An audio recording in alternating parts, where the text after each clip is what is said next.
Magandang araw Pangasinan, magandang araw buong mundo. Narito na naman ang mga balitang nakalap ng Pangasinan Watch. Sa bisa ng warrant of arrest, tuluyan ang napasakamay ng Dagupan PNP ang top 1 drug personality sa kanilang watch list. Kinilala ang suspect na si J.R. Melesio, 30 taong gulang at residente ng Nueva Street ng naturang lungsod. Bagamat nakatakas sa isinagawang search warrant noong nakaraang Hunyo, nagpositibo naman ito sa pagtatago ng ipinagbabawal na gamot sa kanyang bahay. Sinikap ng Pangasinan Watch na kuhanan siya ng pahayag ngunit ito ay tumanggi. Sa susunod na buwan, nakatakdang dinggin ang kanyang kasong Multiple Counts of Dangerous Drugs Act of 2002.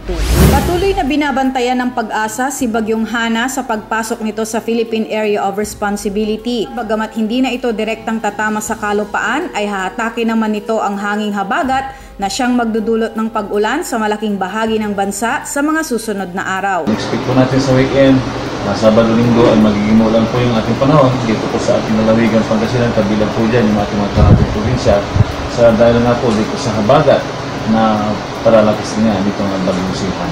Kaya payo ng Pag-asa na ugaliing maging handa at huwag kalimutang magdala ng pananggalang sa ulan. Manatili po tayo nakatutok sa mga media para mabigyan po tayo ng update.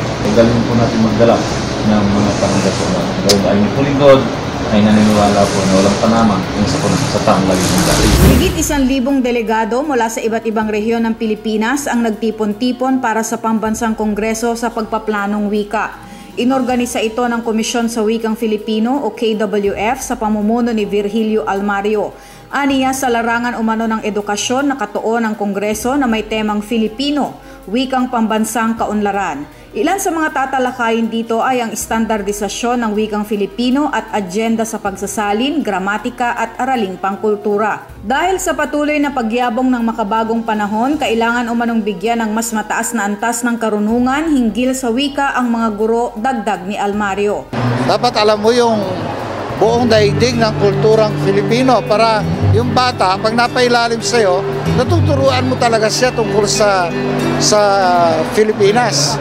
Hindi sa language lang.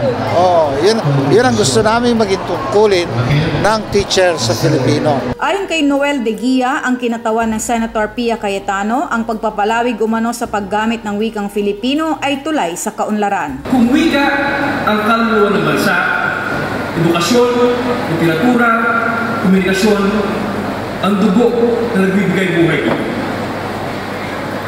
Sa gitna ng mga bagong hamon, dapat tayong pangunahan ang paipultibong paggamit, imbis na magpagamit sa makabagong ekonomiya at komunikasyon para manatiling buhay at makabuluhan ang pambansang wika sa bawat Pilipino. Iginiit naman ni Prospero de Vera III, ang Vice President for Public Affairs ng University of the Philippines, ang batayan umano ng wikang pambansa ay ang mga katutubong wika. Kung hindi mo i-promote yung regional languages, hindi ka magkakaroon ng national language. Dahil ang national language, humuhugot ito ng mga salita at humuhugot ng mga prinsipyo doon sa mga rehiyon, yung mga lengguwahe ng rehiyon. Kaya mahalaga yan dahil sa Pangasinan, makikita mo na malaki yung naging papel ng provincial government sa pagtutulak ng regional language.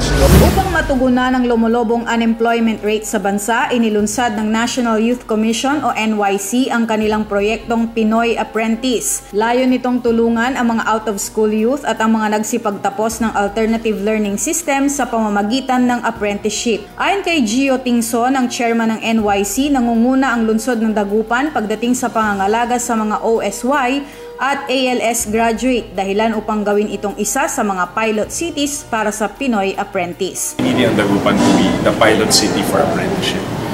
So pakay natin ngayon makapag-apply yung 600 youth and then the following week magkaroon sila ng follow-up at ma-employ sila directly itong mga industries na mayroon tayo for as apprentices.